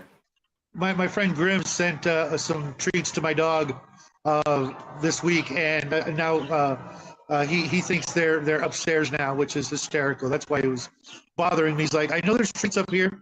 There didn't used to be, but now there are. And I'm like, nope, they're downstairs. Sorry, buddy.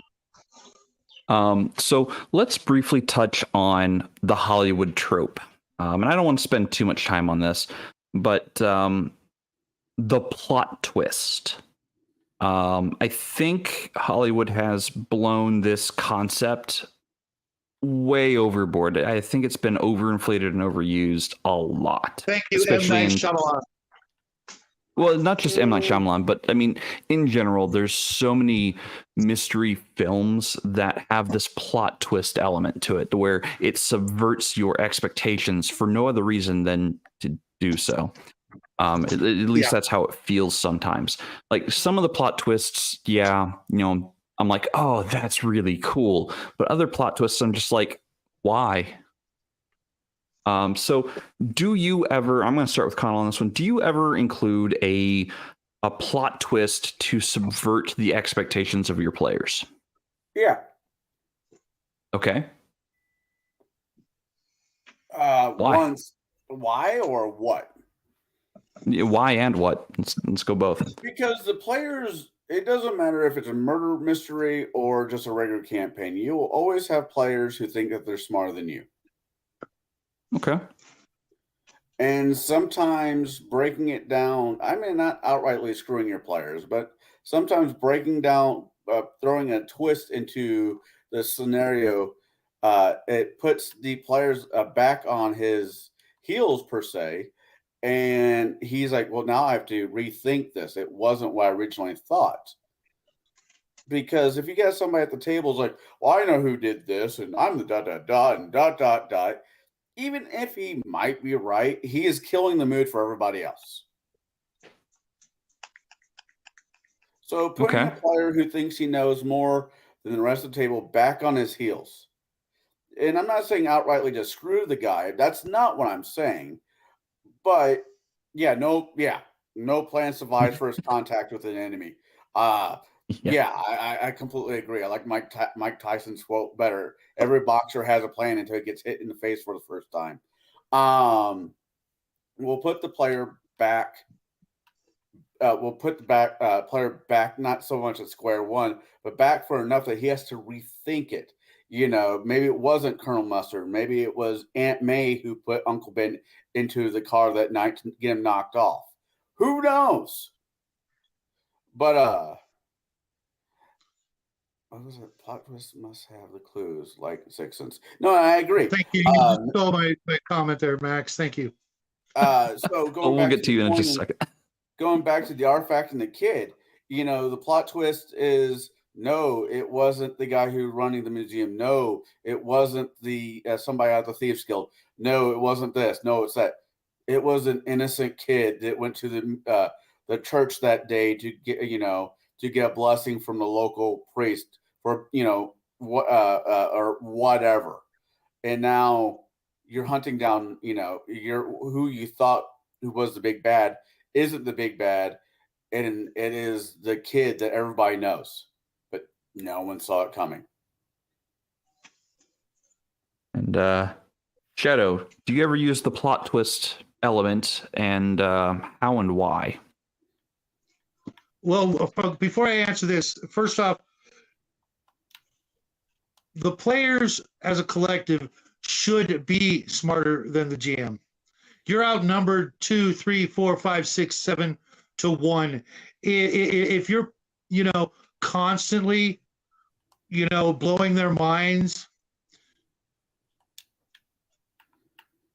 Yeah, absolutely. Absolutely. I was going to get to Scooby again, Max. You read my damn mind. Knock it off. Your players, you pick your players because they can rise to the challenge, and then you put them together, and that's all they're doing is brainstorming the entire session. That's the way it should be. You should be proud that these guys solved it, and you should have absolute faith that they can do so. But like Max said earlier, you have to give them clues for the plot twist. Any good plot twist will have given you at least one clue to where you can take it to its conclusion, its ultimate conclusion that, oh, hey, wait, if you were to follow this thread, it would actually lead you somewhere completely different. Mind you, it's usually just one little thing, but we've got a group of 4 to 6 other players who are going to do that. They're going to take every single thread and unravel that sweater before the night is over. They're going to explore every detail. And if not, then maybe they're not the right group for a mystery. Maybe for everything else. But if you don't have that kind of group, cooperation and brainstorming going on, then, maybe save the mysteries until they're, more familiar with each other and more of a team. But yeah, you've got to leave the right clues.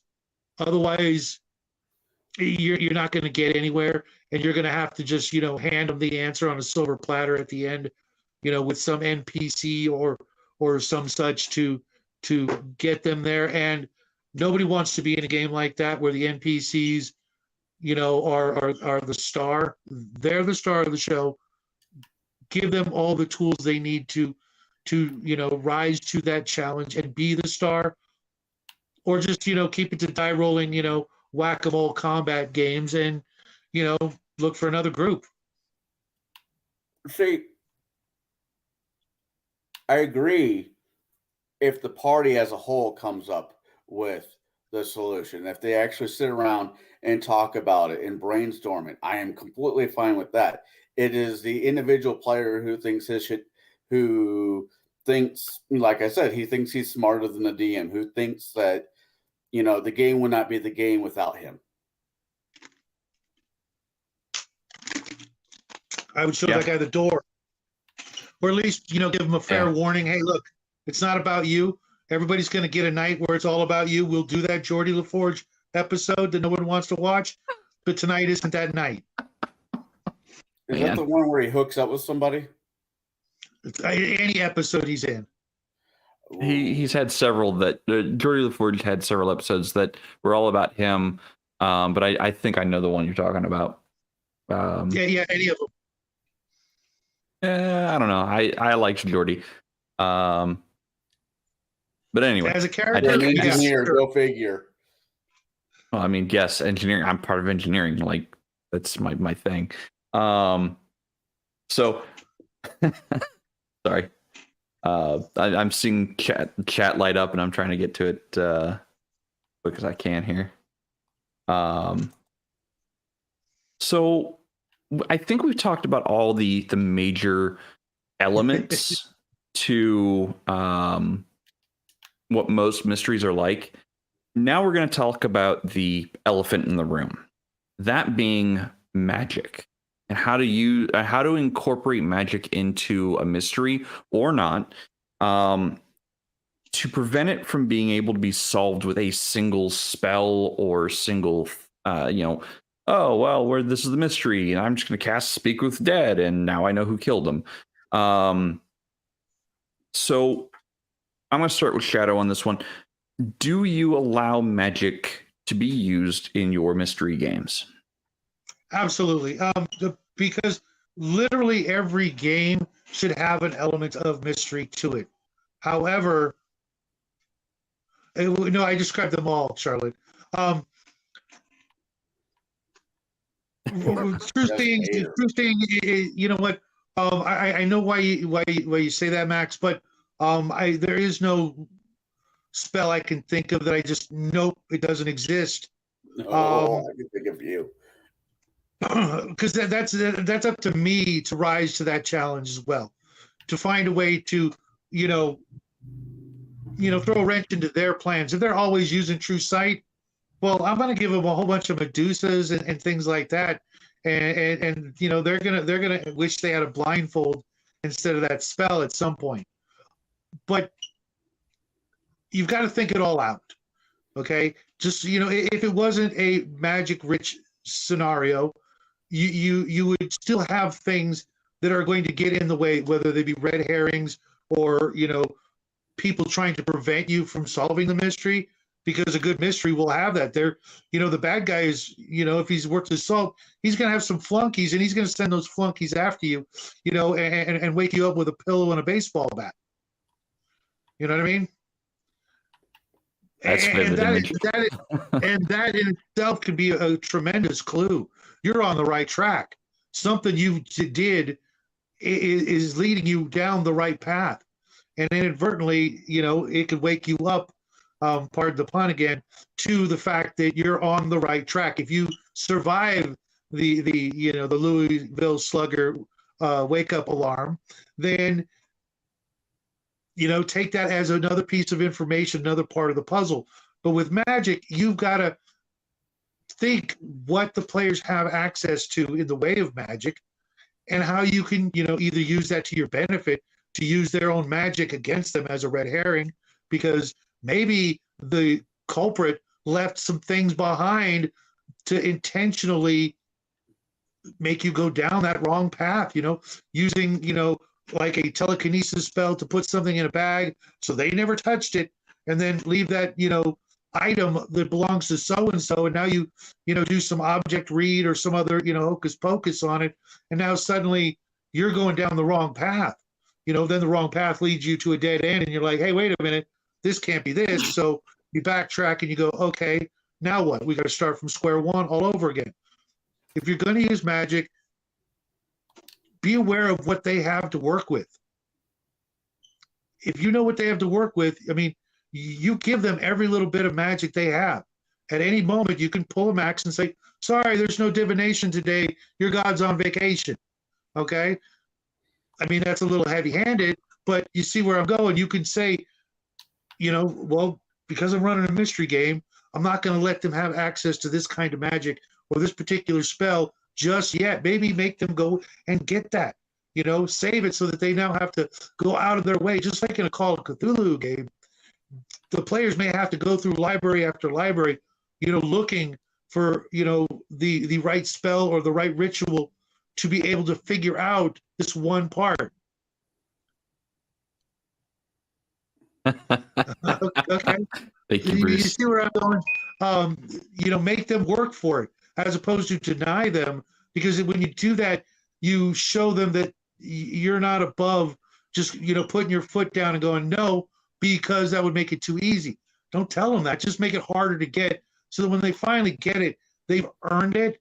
And, maybe it's like Max also does, it's a one shot or it's a limited use, maybe give them that scroll that's got True Sight on it one time, and they're going to have to use it to get past this particular obstacle. And when it's done, oh, sorry, you can't find those anymore, or whatever. But basically, as any good DM, you should, if you don't have copies of their character sheets, get them, make them.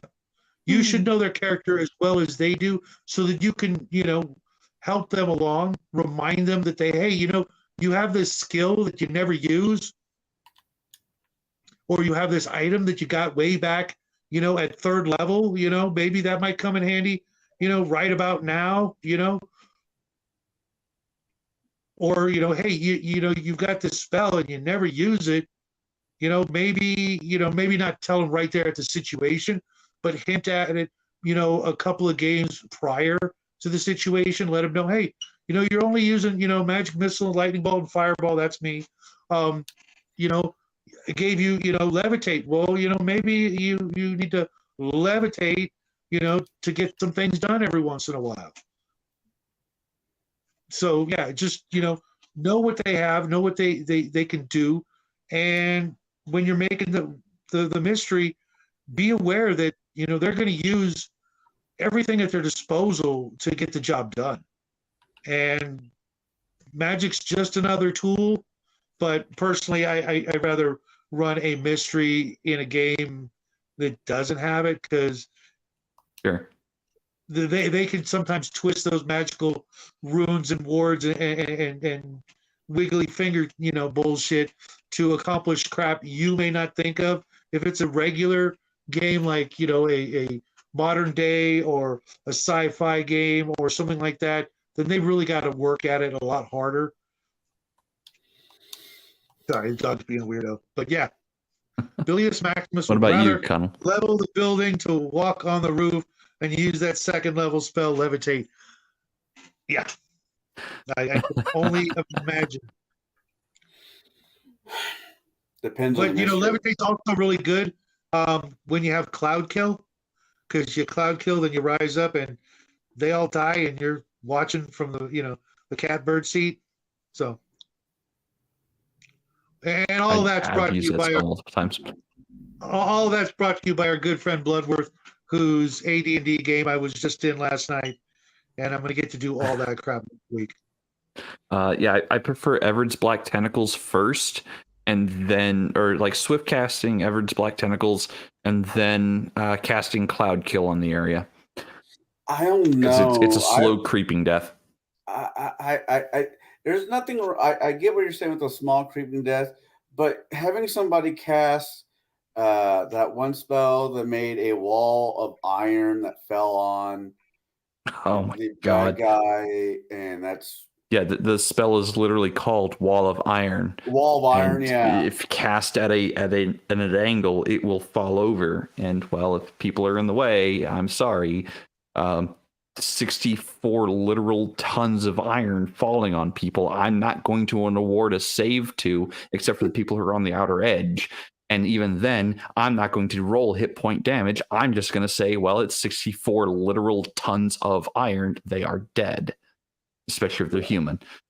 So going back to magic, well, we were talking about magic, but this goes back to them having to have a notebook.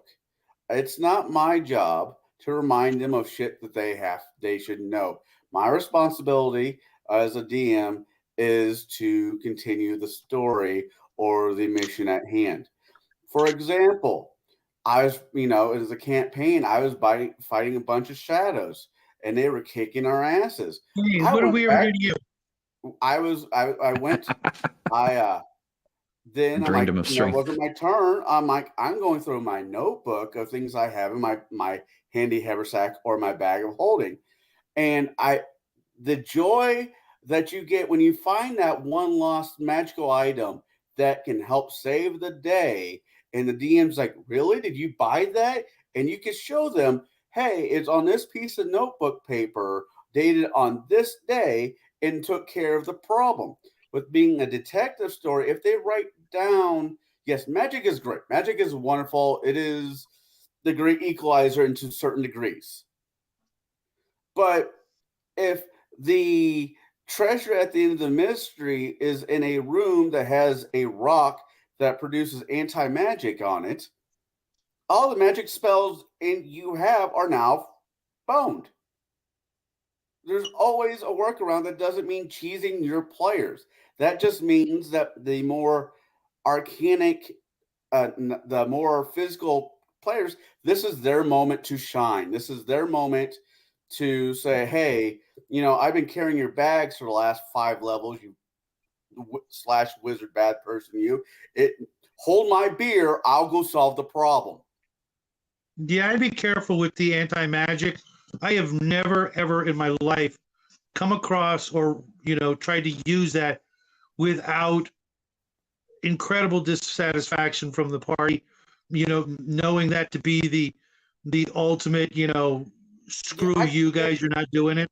It's not a screw It- you it- it's moment. all- It's it's having gonna be the other perceived players it's having the other players that do not rely on magic having a moment.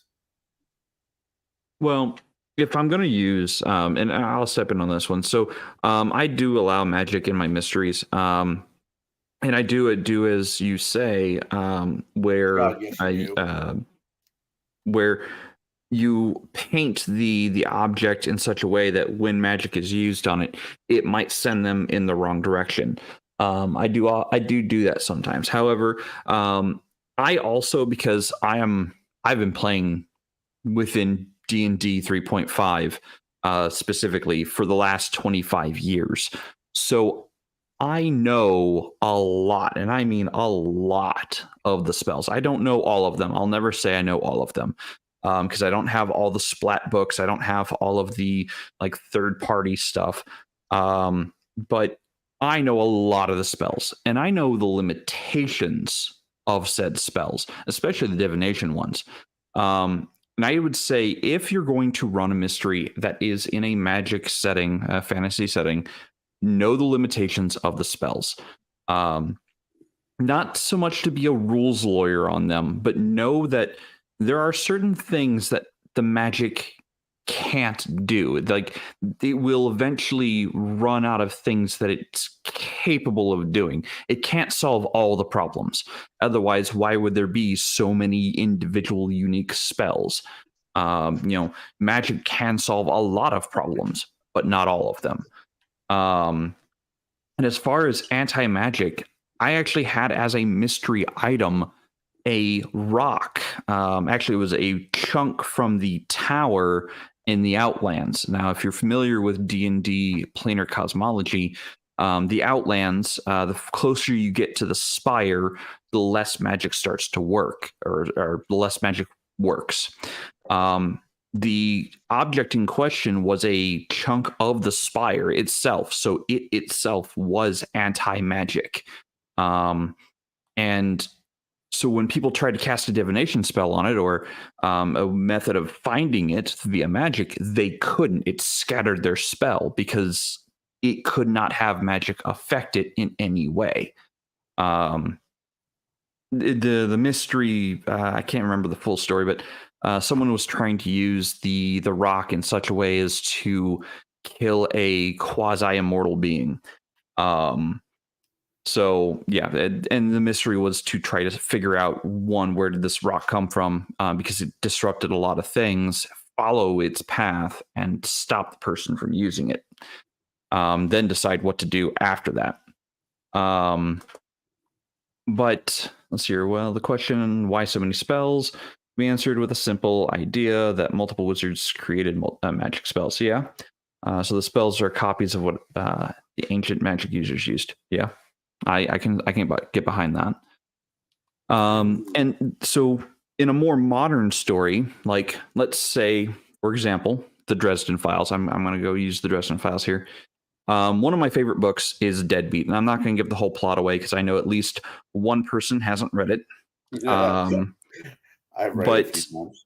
The concept here is magic and technology don't get along in that world specifically. So if magic and technology don't get along, you can, in effect, have something similar where if magic is present, technology breaks down, or vice versa.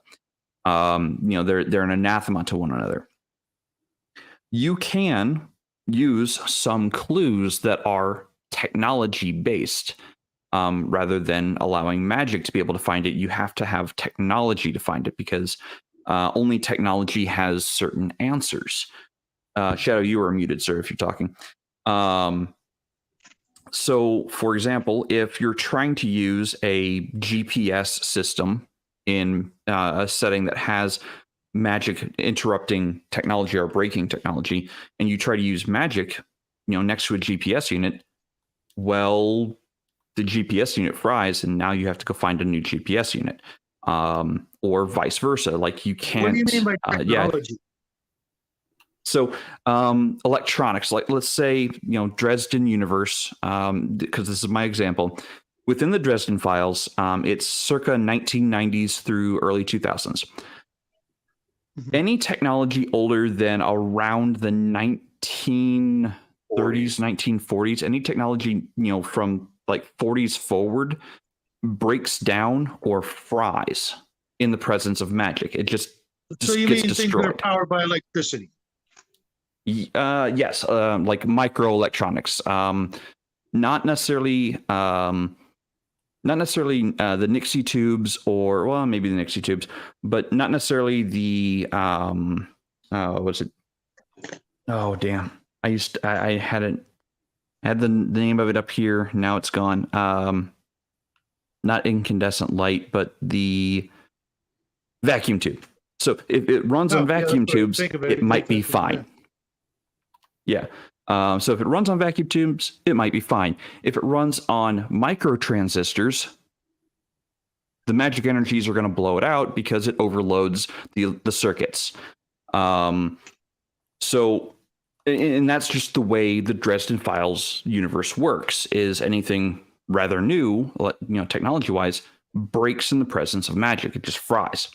So if you have something like that in your game world, let's call it WOD or World of Darkness or Mage the Ascension, you can introduce this kind of concept to it.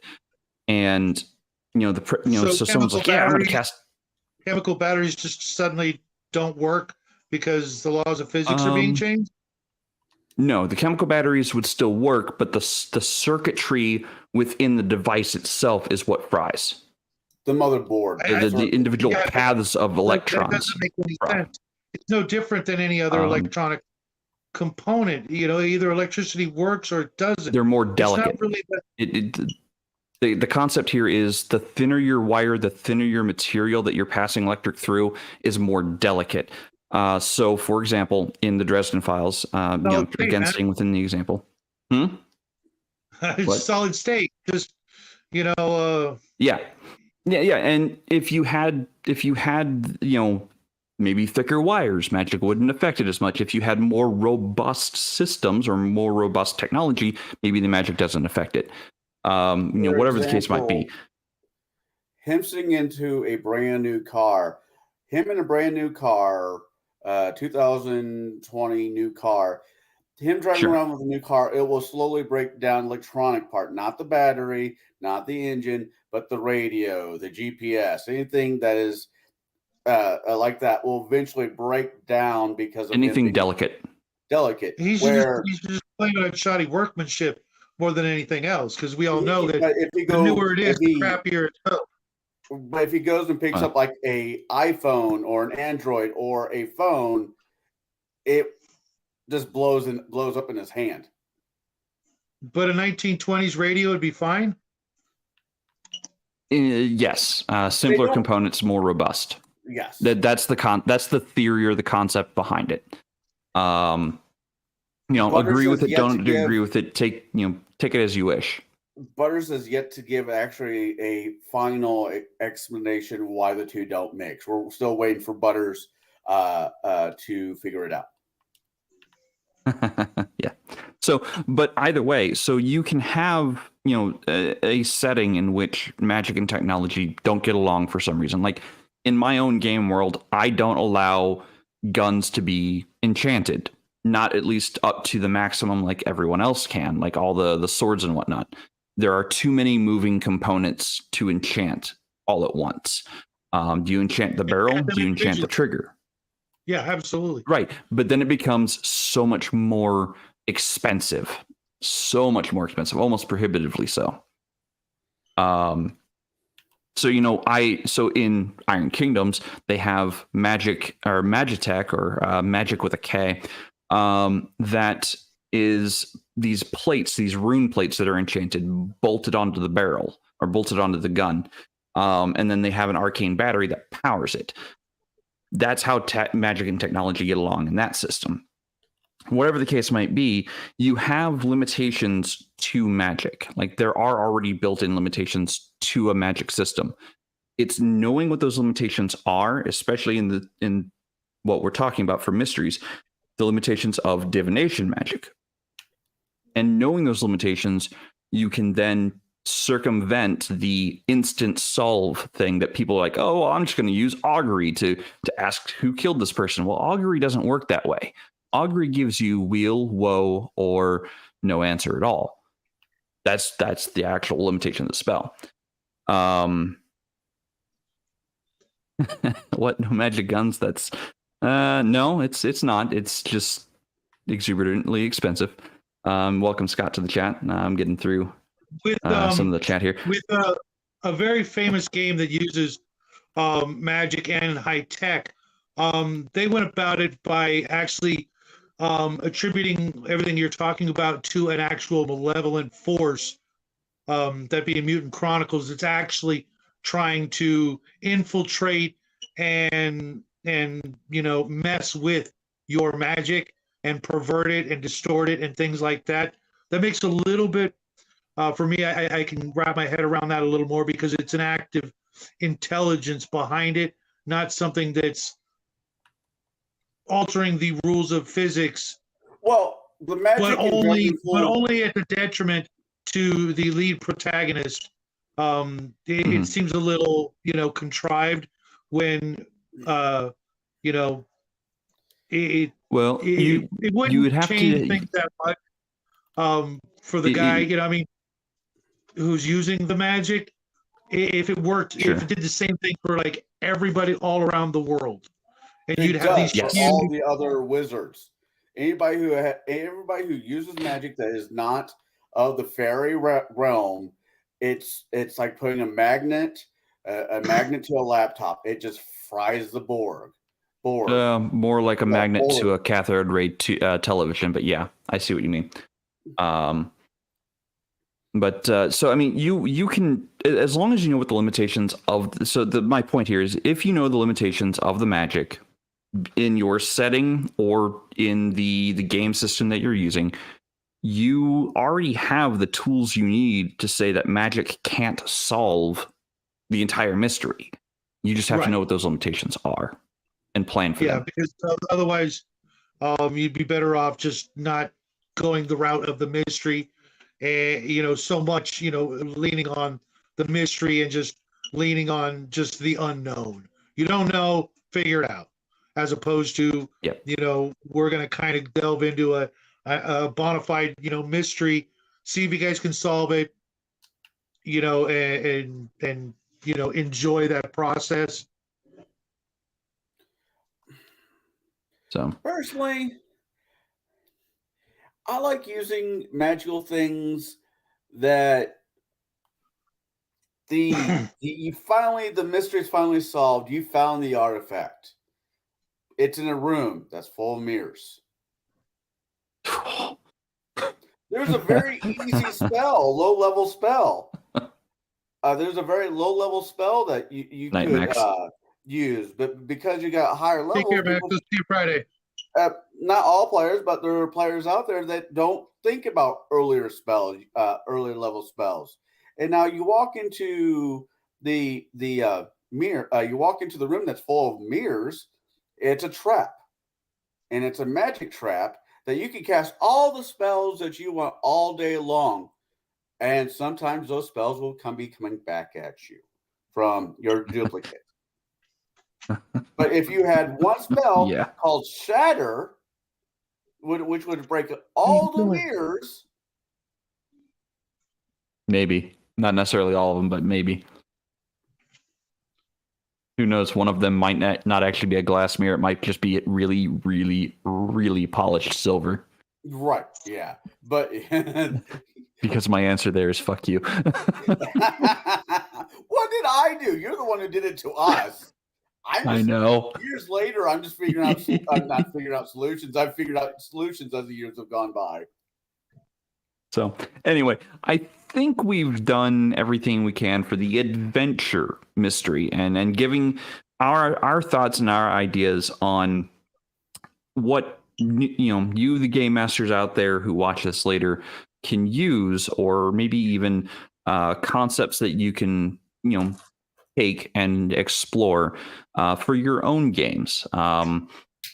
I really, that to me is the purpose of this. Answering questions with, experience and with examples to questions asked. That is what we do here on Gatekeepers. So with that said, I would like to close out this evening. I'm going to start with you, Shadow. Do you have anything coming up in the near future? I'm not sure if we're doing a craft video or a painting video tomorrow. The little guy and I've already put out 2 videos together, and that's usually more than the normal. Plus, he's got some things going on. But I will be doing some more videos by myself this week.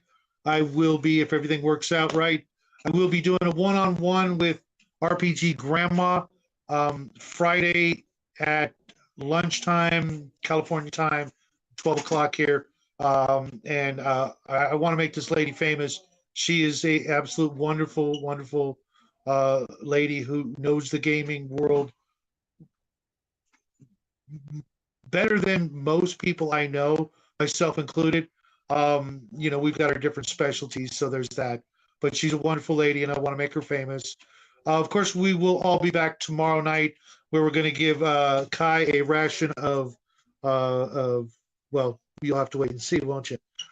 When we discuss his game from last week, mind you, I can't say anything bad. I get to become president of his country, even if only for a short period of time. And then Friday, like I said earlier, I will be hanging out with Max as we discuss getting youngsters into the hobby and how we can facilitate that, because that's what my channel's all about, is getting the next generation of gamers ready to enjoy the hobby and keep it alive without all the people out there who are apparently trying to destroy the hobby while simultaneously make a fortune off doing it. And hopefully you guys will join us for that. Conall might join us as well. I'm not sure if he's available tomorrow. It's gonna have to be early because I do have a game with Friday. Bo from Bo Paints Minis. I'm in his GURPS game Friday evening, and I'm looking forward to that. And then Sunday I will be over on Rick from 28mm RPGs Traveler campaign that I'm in and enjoying the hell out of as well. And maybe, of course, I'll be hanging out with Conall before that and the rest of the motley crew as we discuss the Magnificent Seven. And that'll round out the week, and then, rinse and repeat. Yep. Ignacium. What about you, Conall? So, busy. What do you got going? You're muted, sir. You are muted. There you go. Did you have to tell I might see who's around and do a chat tomorrow in the evening at some point. We'll be talking about something. I'm more than positive we'll be talking about something. Maybe Omenal's back at home. We can get something hammered out. As Shadow said, this coming Friday, we will be talking about on Legion of Myth on how to bring youngsters into the hobby. Now, there was a saying that was popular in the 90s or late or 2000s, the early 2000s. You get your kids addicted to Magic the Gathering, they don't have enough money for crack. Now, I find that to be true with RPG games as well. There's always a new RPG to buy. Exactly. So we'll be talking about that, which I DM professionally, and I do have a table that's full of kids that keep me very much on my toes. Well, there's always a new RPG to buy if you're actually going to buy those books. You can always run the game without the books. Yeah. There's always a PDF out there that looks interesting. No, I don't even need a PDF. I don't need a physical book at my table anymore. I don't talk about becoming pirates. Exactly. Jaide, I seriously, I've evolved beyond mere books. I mean, Man, I gamed, I ran a game at a shop just recently. I didn't even crack the book open once. Yeah, that's cool. I like books. I like having the weight in my hand, and when when whatever reason goes off and an EMP or an imp goes off and all your technology fund reads now disappear, what's going to be left at the end of the day? Math rocks and books. Gaming, not shooting people, you weirdo. I think he I was don't pointing think to his they're proud. hand. And No. speaking of shooting people, yes, we will be talking about a lot of shooting of people. So much shooting of people Oh, yeah. that 7 magnificent gentlemen and Kurt Russell's dad even made an appearance in this movie. We will be talking about the Magnificent Seven, which I really will have a lot of fun talking about. If you guys haven't seen it, there's no time like the present. See if you can find See a the copy. original. Yeah, it's the original. And this was Omanal's pick, so I'll be harassing him. Granted, he didn't make me sit through a 3-hour Charles Heston movie this month, so I'm kind of happy with him. All right. Well, First person. as for me, I'm the showrunner of Gatekeepers. I try to come up with content based on questions or based on concepts about tabletop gaming. I hope this evening has been informative and entertaining for you. If you haven't already done so, let me move to me as the, there we go, that one.